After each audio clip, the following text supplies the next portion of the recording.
Assalamualaikum warahmatullahi wabarakatuh. Selamat sore Bapak Ibu peserta pelatihan AA.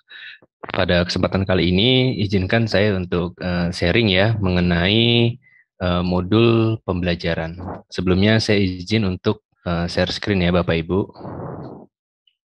Materi kali ini saya sedikit akan membahas mengenai konten modul pembelajaran yang dimana nanti Bapak Ibu akan diberikan tugas ya untuk membuat satu draft ya mengenai satu draft mata kuliah ya itu membuat modul pembelajaran. Baik, sebelumnya izinkan saya untuk flashback lagi ya, mungkin bagi Bapak Ibu yang mungkin sudah pengalaman ya, atau sudah pernah membuat modul pembelajaran ya, sebagai reminder saja mungkin, dan bagi yang mungkin belum tahu atau baru mengetahuinya saat ini ya sebagai sharing ya bagi kita semua.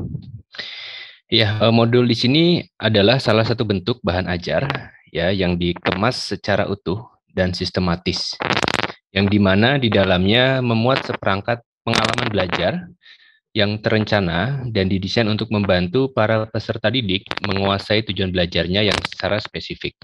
Nah, modul di dalam modul tersebut itu ada memang beberapa ketentuan ya yang harus ada gitu. Minimalnya memuat tujuan pembelajarannya ya, apa saja materi atau substansi belajarnya ya, dan juga evaluasinya. Nah, lalu apa sih tujuan penulisan modul itu? Ini ada beberapa tujuan kenapa penulisan modul itu perlu dibuat ya.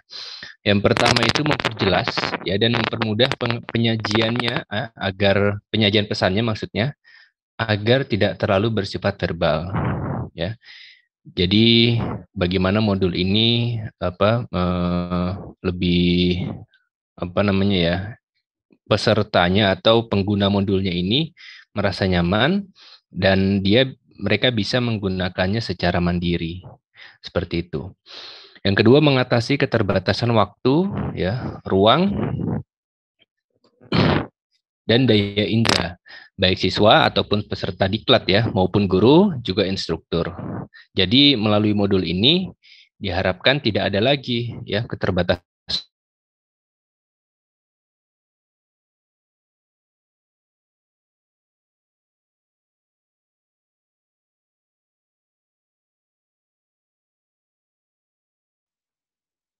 Pak Isa, suaranya hilang.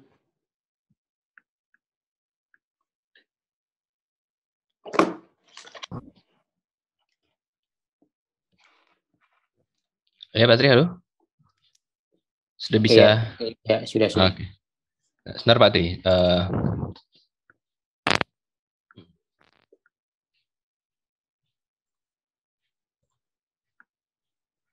Sudah jelas ya, Patri ya?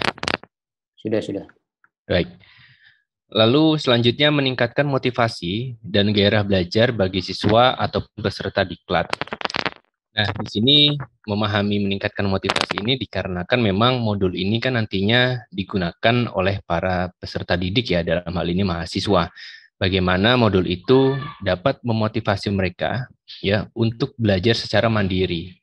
Ya, jadi tanpa harus dipantau gitu, dilihat. Kalau mungkin sebelumnya ketika dalam satu ruangan ya saling bisa memantau. Nah, ini bagaimana modul itu ya dibuat supaya motivasi dan gairah belajar bagi siswa itu maupun mahasiswa ya itu lebih meningkat gitu.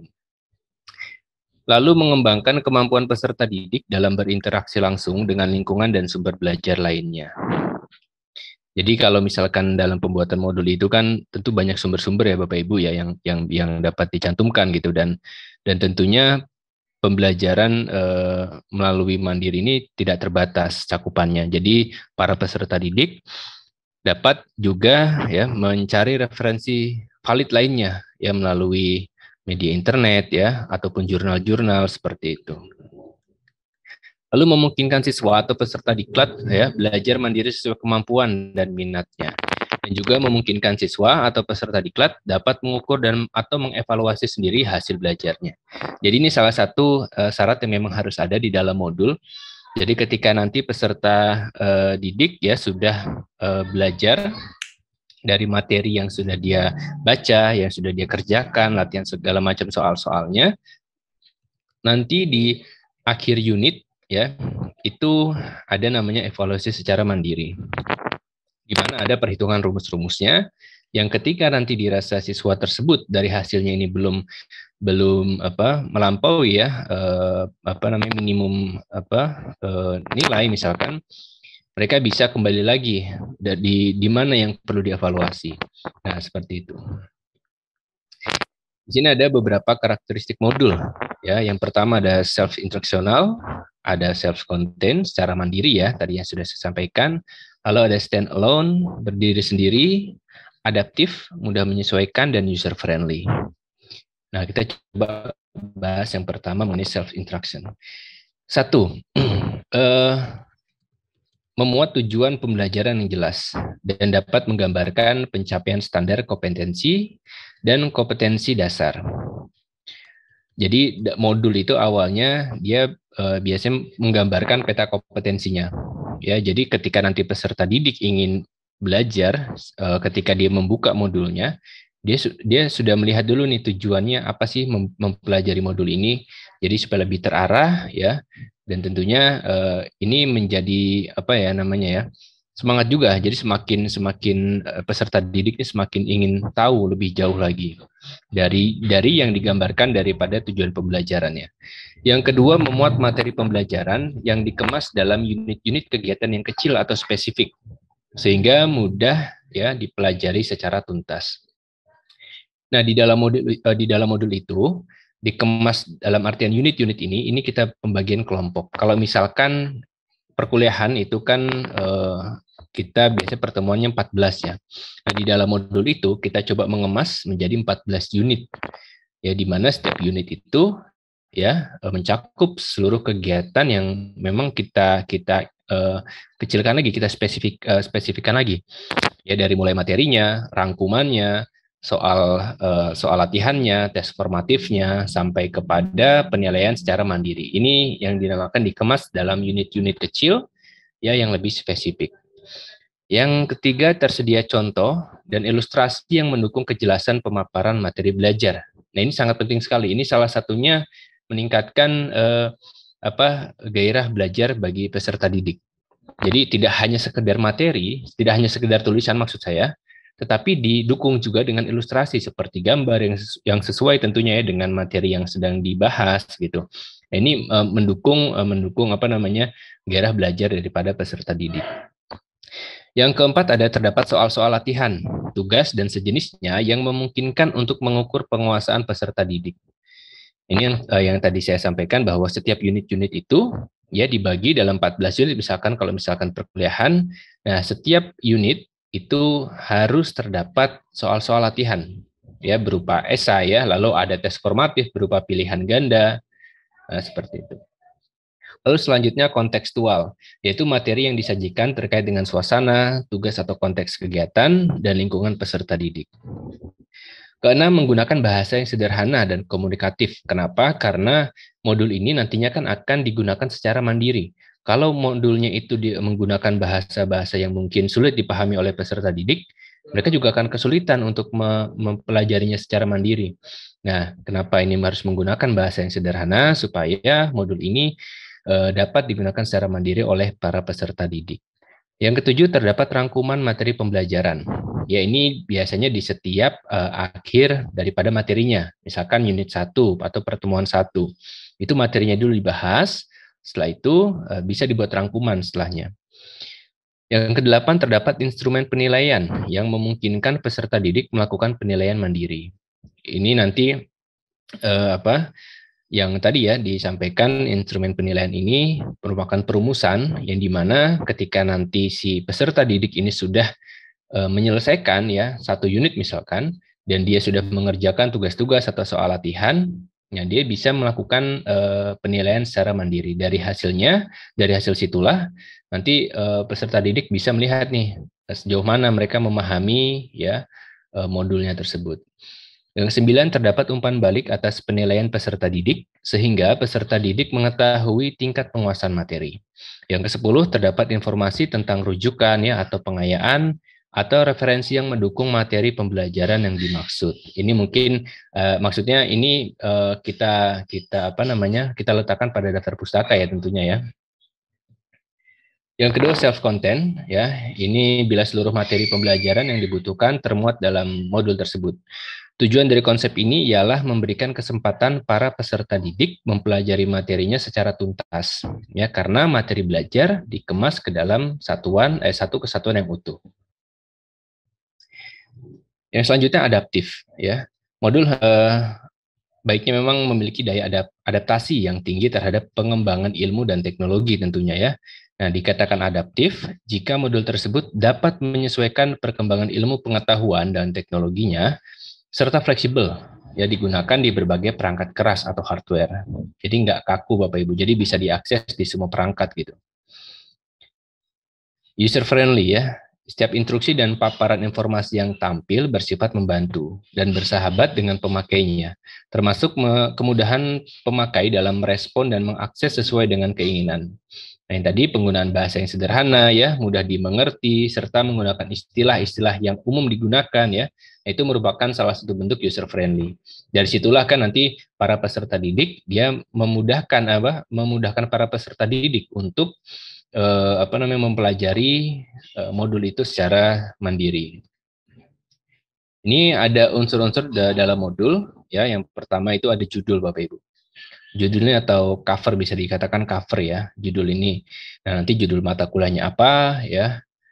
Nanti biasanya memang diawali dengan cover untuk modul pembelajaran.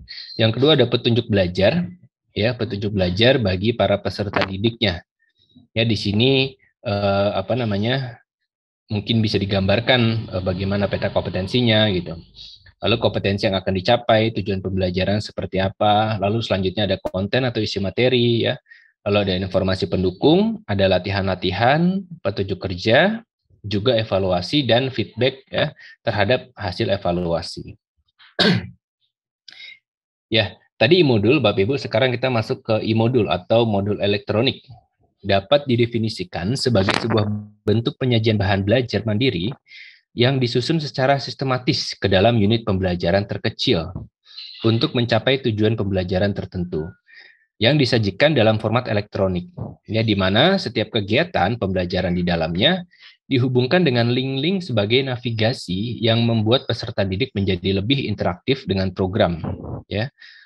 Dilengkapi juga dengan penyajian video tutorial ya atau video pendukung yang menyesuaikan dengan materi pembelajaran, animasi dan audio untuk memperkaya pengalaman belajar. Ini memang dengan adanya sekarang perkembangan teknologi ya, modul itu sudah bisa dijadikan elektronik sehingga lebih dapat mendukung ya pengalaman belajar bagi para peserta didiknya. Nah, modul elektronik yang akan dikembangkan itu menggunakan pendekatan tutorial dan simulasi dalam menyajikan informasinya. Dan latihan soal yang disediakan juga dapat dikerjakan pada program yang akan dikembangkan sehingga tidak perlu aplikasi dan media lain dalam menggunakan program tersebut karena salah satu karakteristik modul adalah standalone atau berdiri sendiri ya. Nah, ini sedikit syarat ya dalam pembuatan e-modul. Memang beberapa ini diperlukan, bahkan wajib. Kalau tidak ada ini memang kita sulitan mau membuatnya seperti apa. Yang pertama menyiapkan RPS dan RTM. Ini yang seperti tadi sudah dipaparkan oleh Ibu Isna ini ya. Karena dari sinilah e-modul ini dapat terbentuk Bapak Ibu, dimulai dari RPS ini. Ya, jadi semuanya memang mengacu daripada RPS ya maupun juga RTM. Lalu menentukan materi yang akan dibuatkan e-modul. Selanjutnya menentukan jenis e-modul yang akan digunakan, mau apa seperti narasi atau PowerPoint atau video pembelajaran juga animasi. Nah, ini ada beberapa sedikit desain konten pembelajaran ya Bapak Ibu. Ada narasi ya, ilustrasi, presentasi, audiovisual, simulasi juga referensi. Nah, narasi itu ya paparan dan penjelasan materi berbasis teks ya. Mungkin Bapak Ibu sudah sering ya menggunakan jenis yang ini ya, narasi ini ya. Implementasinya berupa e-modul atau buku digital. Ini format umumnya biasanya dokumen, PDF, doc atau EPUB. Lalu aplikasi editornya yang biasa kita gunakan ya Bapak Ibu ya, yaitu Microsoft Office, Canva, Sigil, InDesign, dan lain-lain. Nah, contohnya e-modul. Yang kedua ilustrasi Bapak Ibu, yaitu pemanfaatan gambar untuk penyampaian pembelajaran. Nah, implementasinya di sini ini berupa infografis ya, komik pendidikan ataupun grafik statistik. Format di sini yang digunakan ya biasanya image, JPG, PNG atau SVG. Dan aplikasi editornya menggunakan Canva, Comic Live, Illustrator, Photoshop, dan lain-lain. Contohnya itu seperti infografis dan komik pendidikan. Nah, ini Bapak Ibu contoh daripada ini ya ilustrasi ya. Komik pendidikan itu seperti ini kurang lebihnya. Jadi di sini digambarkan ada 5 pejuang, dijelaskan riwayat singkatnya ya. Lalu di sebelahnya juga ada seperti percakapan ya antar 2 orang. Nah, ini dari sini bisa juga menjadi bahan pembelajaran oleh Bapak Ibu. Yang selanjutnya presentasi, yaitu penjelasan poin-poin materi pembelajaran. Ini yang sudah biasa ya kita gunakan dalam selama kita mengajar ya. Salah satunya presentasi. Implementasinya itu berupa PowerPoint ya, explainer video ataupun animation. Formatnya ya mungkin kita sudah hafal ya, PPT, HTML ataupun video. Aplikasinya Microsoft PowerPoint ya, Video Scribe ataupun Powtoon. Ini contohnya menggunakan whiteboard animation. Selanjutnya ada audio visual ya, yaitu penjelasan materi pembelajaran dengan audio video.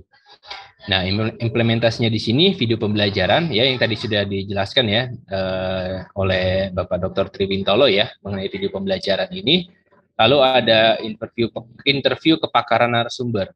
Jadi kita bisa mengundang nih salah satu misalkan narasumber yang memang pakar ya di bidang tersebut, kita bisa interview ya. Dari situ juga bisa menjadi bahan pembelajaran.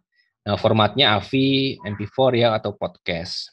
Ini aplikasi editornya Camtasia, ada Premiere ya atau Audacity dan lain-lain. Selanjutnya ada simulasi interaktif Bapak Ibu, yaitu metode pelatihan yang meragakan sesuatu dalam bentuk tiruan.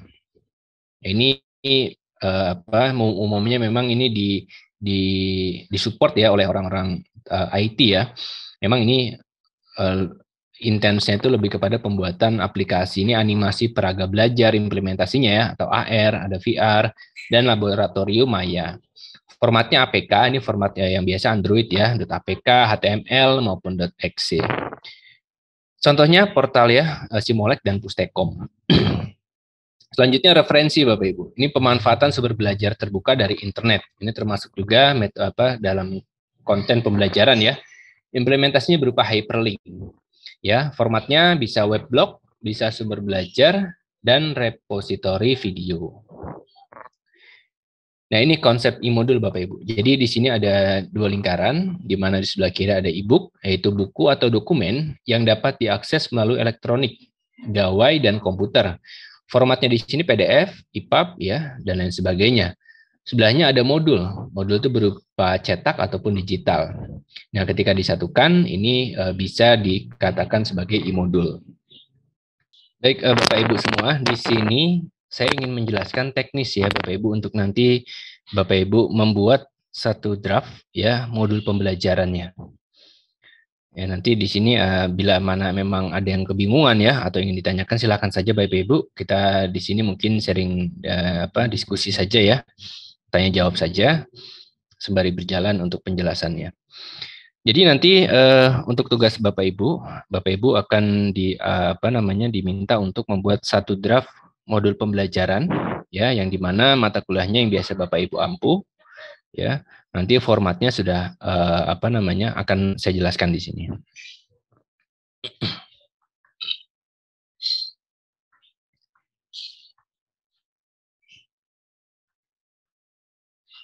Baik, mungkin saya langsung masuk ke teknisnya saja ya Bapak Ibu. Ketentuan sebelum membuat modul pembelajaran di sini dosen mempersiapkan RPS dan RTM sebagai acuan pokok dalam pembuatan modul pembelajaran. Lalu dosen mempersiapkan referensi-referensi pembelajaran, bisa melalui kebijakan atau peraturan lembaga pemerintah, bisa juga melalui artikel dalam surat kabar atau majalah nasional, bisa melalui jurnal, hasil penelitian dosen UHAMKA, maupun buku. Lalu dosen merancang evaluasi pembelajaran dalam setiap pertemuan. Dan yang terakhir, dosen menentukan metode dalam setiap pertemuannya. Nah, ini format penulisannya Bapak Ibu. Jadi yang pertama kali nanti Bapak Ibu perlu lakukan yaitu membuat cover, ya.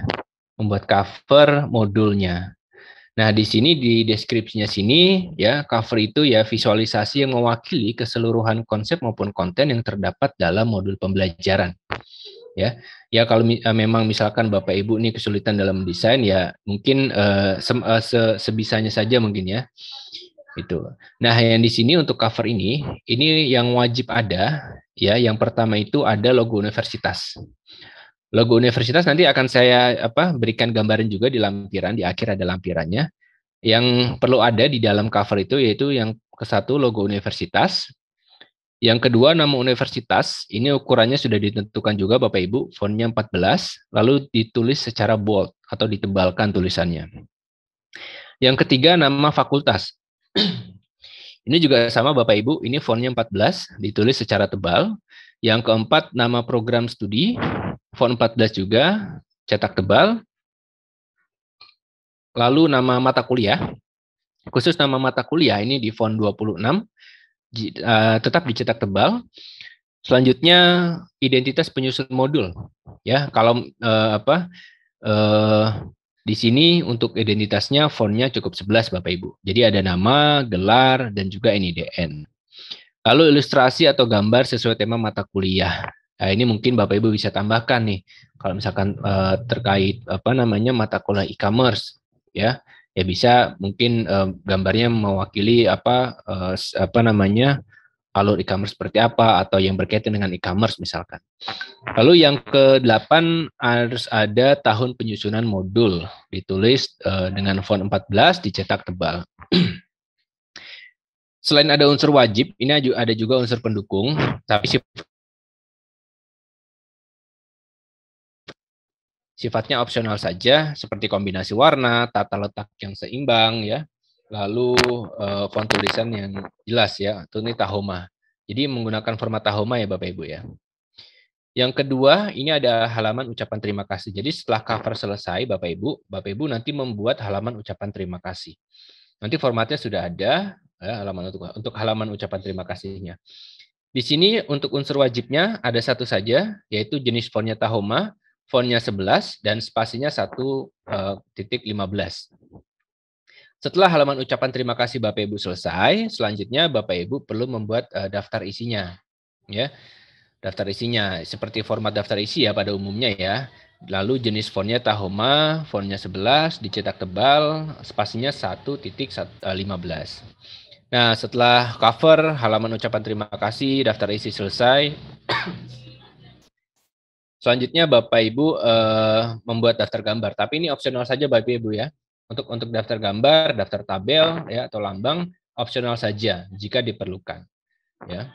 Karena di sini Bapak Ibu hanya membuat draftnya saja nanti untuk tugasnya. Selanjutnya ini setelah daftar isi selesai membuat deskripsi mata kuliah. Ya, yaitu pendapat terhadap hasil yang akan didapatkan mahasiswa ketika telah tuntas mempelajari modul pembelajaran. Ya. Lalu ada alur kompetensinya. Alur kompetensinya ini adalah merupakan bagian dari masing-masing unit dalam modul. Jadi ada dua Bapak Ibu ya di halaman 5 ini, di poin kelima ada dua nanti Bapak Ibu. Jadi di atasnya ada deskripsi mata kuliah, di bawahnya deskripsi mata kuliah itu ada alur kompetensi. Nanti akan dijelaskan akan diberikan gambaran juga untuk formatnya ini. Lalu unsur wajibnya untuk deskripsi mata kuliah menggunakan format paragraf, maksimal 2 paragraf Bapak Ibu, ya, tidak boleh lebih dari itu. Yang kedua untuk alur kompetensi menggunakan format bagan atau alur, ya. Yang ketiga jenis fontnya Tahoma, ya, fontnya 11. Nah, setelah deskripsi dan alur kompetensi selesai, Bapak Ibu bisa membuat isinya, Bapak Ibu. Nah, isinya di sini nanti ada strukturnya juga, ada kerangkanya juga, ya. Nah, isi di sini diartikan sebagai penjelasan, penafsiran maupun penyusunan secara terstruktur dari keseluruhan konten dalam mata kuliah.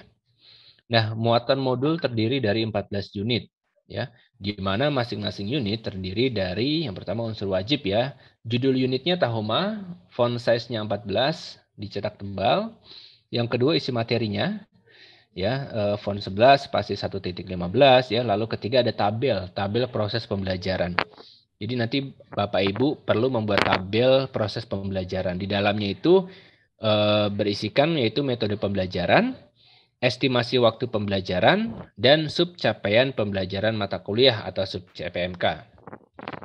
Yang keempat ya, ada susunan baku penulisannya Bapak Ibu. Jadi yang pertama itu ada materi, ya. Setelah materi selesai, ada contoh soal dan pembahasan. Soal berbentuk uraian. Lalu selanjutnya rangkuman, ya, rangkuman dari materi itu apa? Dirangkum. Lalu setelah rangkuman selesai ada tes formatif. Tes formatif minimal 5 soal pilihan ganda Bapak Ibu ya. Pilihan ganda.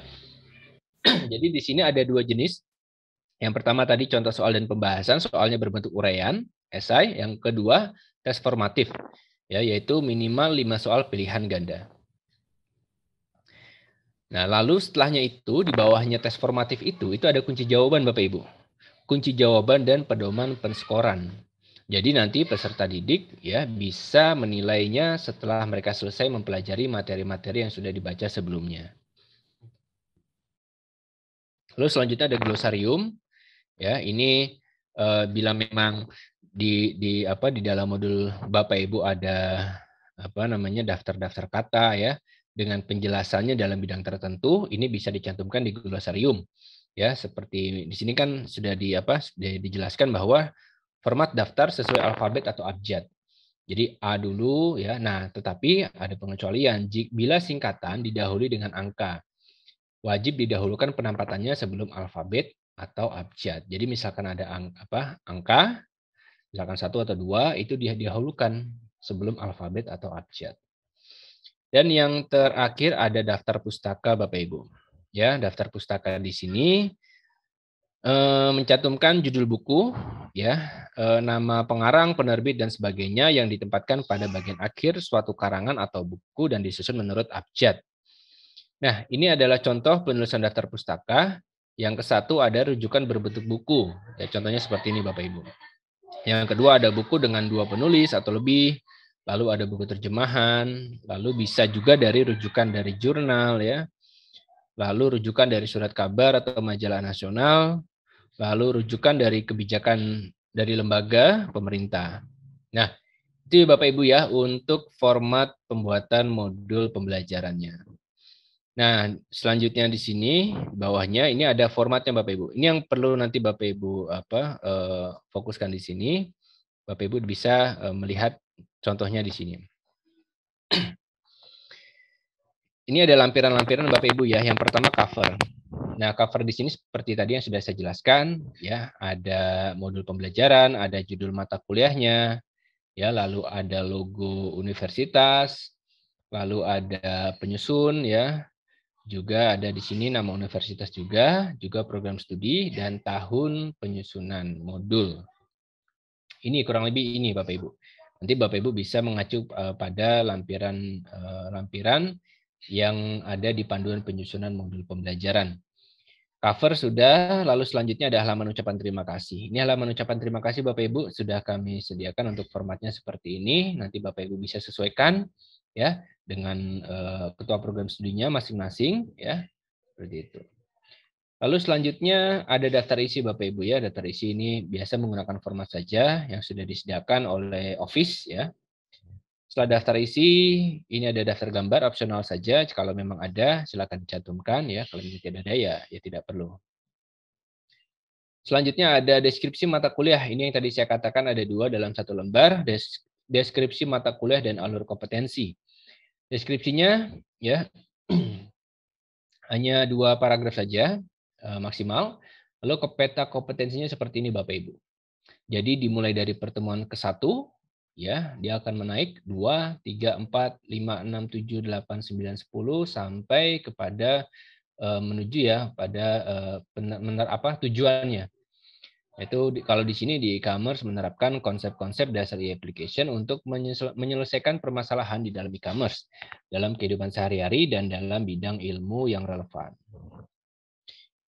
Setelah deskripsi mata kuliah dan alur kompetensi, selanjutnya ada isi. Nah, ini format isinya Bapak Ibu. Nanti Bapak Ibu bisa mencontoh dari sini. Ini judulnya modul 1 ya, atau unit 1 Bapak Ibu kita sebutnya unit ataupun modul. ya apa di sini nanti Bapak Ibu bisa melihat dari mata kuliahnya masing-masing ya. Nah, di sini ada tabel petunjuk pembelajarannya di sini. Ada metode pembelajaran, estimasi waktunya, dan juga capaian pembelajaran. Ya, ini Bapak Ibu bisa melihatnya di RPS.